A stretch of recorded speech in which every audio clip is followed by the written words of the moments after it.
Hey folks, welcome back to Only the Best Fantasy Novels. And today I want to talk to you about A Drop of Corruption by Robert Jackson Bennett.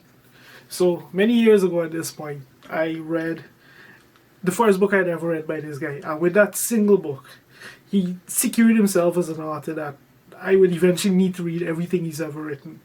And so far, every single book of his that I've read has only reinforced this opinion. That being said, A Drop of Corruption might be the most creative, entertaining thing I've read from him to date. So what is it about? So this is a sequel to The Tainted Cup, and it picks up a few years after the events of that book. Anna and Din they've had a partnership now for a few years, and they've solved multiple mysteries across the length and breadth of the Empire. But when they arrive in the kingdom of Yarrow to investigate the death of a diplomat, what starts off initially as a simple case quickly becomes something that has massive repercussions for the empire and the way of life. It's a case that will push them to the very limits, right at the time when their partnership has never been more fragile. So it's a pretty interesting book. It tackles a few tropes of the genre in creative ways, and it also addresses that inevitable plotline that every dynamic duo always has to go through at some point or the other. So let's get into it. First thing I want to talk about is just the imagination on display here. If you think The Tainted Cup was creative in terms of the world building, RJB takes it to a whole new level in this book. In this one, we go to the setting is very much on the edge of civilization, and it's where the biopunk level gets to go to a whole new level because they're in mostly wilderness to start with. And what really amplifies just how strange and unique the biopunk is in this story is the fact that one of the civilizations featured in the story that they get to interact with uses something a little more akin to more real world building technology and styles. So you have that juxtaposition there that's it just kind of underscores how strange and different the biotechnology of the Empire is, and it also kind of shows how much more preferable it is in many ways, because the Empire has had a long time to become very efficient in what it does. And it's also a situation in general that just kind of underscores how different the Empire is as an Imperium compared to other locations. Imagine a world where your leaders choose to do things for the benefit of the people. Imagine a world where the individual contributor makes a sacrifice, whether they'll be heralded or not, that will amplify the lives of everyone.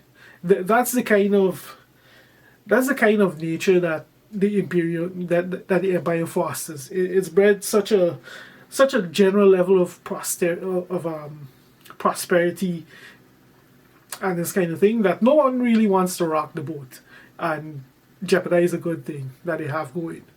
It's interesting when you consider how so many real world cases are more fixated on expansion and this constant greed and relentlessness for more. How realistic it is, I leave it to you to decide, because there is an argument that the constant need for expansion is a necessary part of that kind of structure. But anyway, so that is a big element of this story, and but of course the core of this story is the mystery. So this starts off as a locked room mystery, and what for pretty much any other book would be the entire mystery, for RJB is a little more than a jumping point, because the mystery quickly evolves to become something much more breathtaking, something much more terrifying as it unfolds. It's a mystery that's just rampant with extremely tight deadlines, and which just escalates the tension to a whole new level. Like it's almost like you don't get the chance to stop and really think about what's going to happen. You're in a constant race to just try and figure out what's going on and avoid the next catastrophe. It's that kind of, it's really intense. One of my nitpicks with A Tainted Cup is that the mystery that we were presented with, it was not something that the reader could figure out because it relied on information. It relied on information that was withheld from us that Anna had in that book. Like, until she presented that information, when she was ready to reveal the mystery, we couldn't figure it out as a reader. RJB takes a different route in this book. Like, everything is here. You just have to read carefully, and you'll see all the pieces as they unfold. And some of them, they're presented in pretty nondescript fashion. They're presented as just throwaway lines. But if you're like, I guess, how should I put it? Like laser focused on trying to figure out what's going on, and you're very suspicious of what you read, you can figure out things long before they happen. But maybe that's not necessarily a fun way to enjoy this book. But I had a blast doing that, reading this. And that's just the core mystery. Like, there's a lot of other stuff that happens here. We finally delve a little bit more into the mystery of Anna herself and how and why she is the way she is.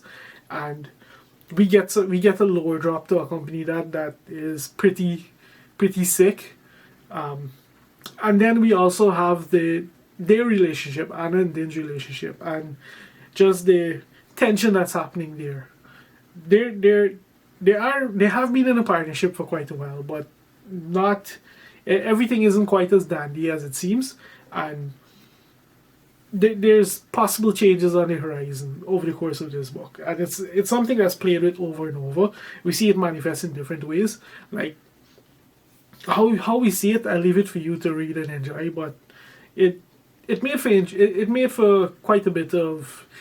interesting bit of tension between them personally, as they had to cooperate to figure this out, especially given the level of dependency that Anna herself as an individual has on Din to effectively navigate the world. So there's all of that going on. In terms of overall reading experience, this is just a blast from start to finish. Like, it's such a brilliant fusion of mystery, horror, and fantasy, with such tight storytelling, and it's structured in a way that, because we have these constant deadlines that are being hit in the story, these constant catastrophes on the horizon, and this kind of thing, like, it's tense from start to finish.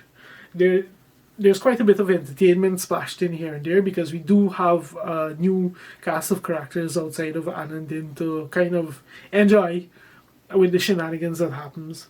And of course, Anna and Din, they have their own things going on that do very much rear their heads in this book.